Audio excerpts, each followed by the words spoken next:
What did you do since Monday? What did you do internally? Is your relationship with Allah subhanahu wa ta'ala? Did it change?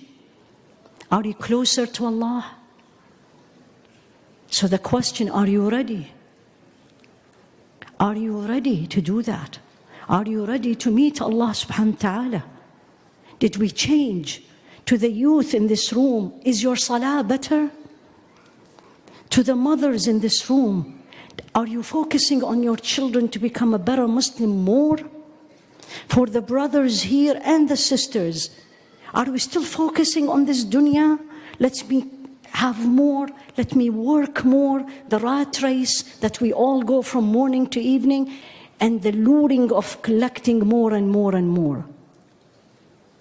أَلَمْ يَأْنِ لِلَّذِينَ آمَنُوا أَن تَخْشَعَ قُلُوبُهُمْ لِذِكْرِ اللَّهِ وَمَا نَزَلَ مِنَ الْحَقِّ وَلَا يَكُونُوا كَالَّذِينَ أُوتُوا الْكِتَابَ مِنْ قَبْلِ فَطَالَ عَلَيْهِمُ الْعُمُرُ فَقَسَّتْ قُلُوبُهُمْ وَكَثِيرٌ مِّنْهُمْ فَاسِقُونَ.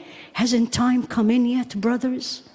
Hasn't time come in yet, sisters? That's the verse in Surah Al-Hadid.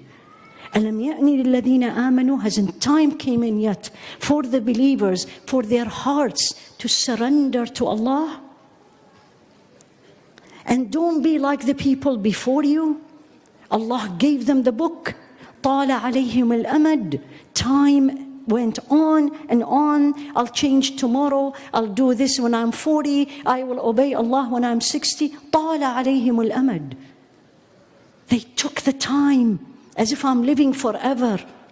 فَقَسَّتْ قُلُوبُهُمْ. Their hearts hardened. And the majority of them are fasiqun. Publicly disobey Allah, wrongdoers. Let us not be these people. These are messages from Allah.